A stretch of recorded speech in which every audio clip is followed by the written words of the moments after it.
alpha. It's a master regulator, a biological switch that, when activated, triggers the creation of new mitochondria inside existing cells.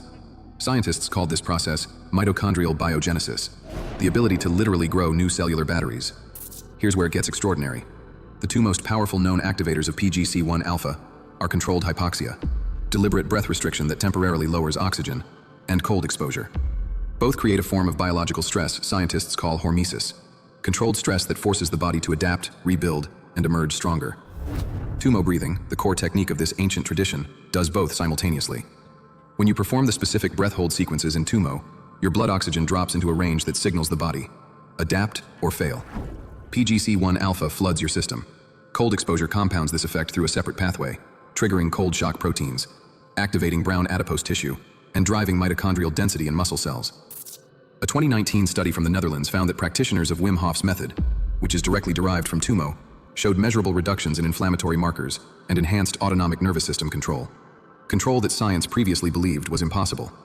A Harvard-affiliated study on telomere preservation found that breathwork and cold exposure protocols were associated with longer telomere length in middle-aged subjects. Telomeres are the protective caps on your DNA. When they shorten, you age. When they hold, you don't. This is not fringe science. This is peer-reviewed, replicated, and it maps perfectly onto what the ancient masters described in language their culture could understand. They didn't have PGC1 alpha, but they had the result. Now here's the technique itself. Practice this with an empty stomach, never in water, and ideally in the morning before food. This is a 3-phase protocol rooted in classical Tummo practice, adapted for daily use. Phase 1. Preparation. Sit upright, spine straight, hands resting on your knees. Take 30 deep, full breaths. Inhale through the nose, filling the belly first, then the chest. Exhale through the mouth, letting everything release completely. Don't pause between breaths. Build rhythm. Build momentum. You'll feel tingling in your hands and face. This is normal. This is the oxygen shift beginning. Phase 2. The hold. After your 30th breath, exhale completely. Push every last bit of air out, and stop. Hold your breath. Don't inhale. Sit in the stillness. Your body will resist. Stay calm. You have more capacity than you think. Hold for as long as possible, ideally 60 to 90 seconds for beginners. This is where PGC1 alpha activation begins. This is where mitochondrial signaling fires. When you finally must breathe, take one deep, full inhale through the nose.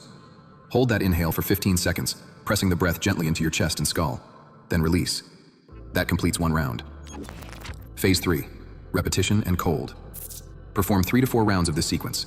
After the final round, you move immediately to cold exposure. 30 to 90 seconds of cold water, face, neck, and upper body minimum. This cold shock activates a second wave of mitochondrial response, compounding the biogenesis signal from the breathwork. Together, they don't just add up, they multiply. Do this 4 to 5 days per week. Morning is optimal. Consistency over intensity. The body adapts in layers, and the deepest adaptations come after weeks 2 and 3. Now let me tell you what happens when you commit to this. In the first week, most men report a shift in afternoon energy. The 3 o'clock collapse softens. Mental clarity sharpens in the mornings.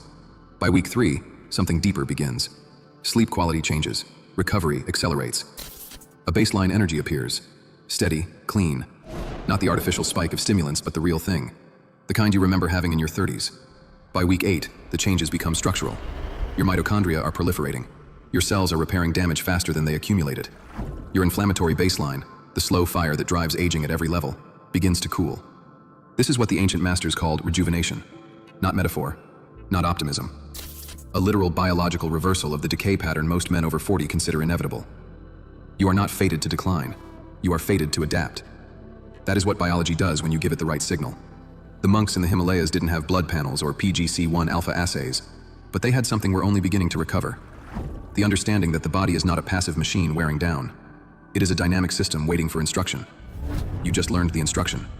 If this opened something for you, if something in this felt true before your mind could verify it, then you already understand why this knowledge was protected for so long. It works. And things that work have always been dangerous to those who profit from your decline. Share this with someone who needs to hear it. Stay close to this channel. There is more coming, and the next piece will go even deeper than this one. The most powerful thing you can do for your biology is begin. Not tomorrow, not after more research. Today.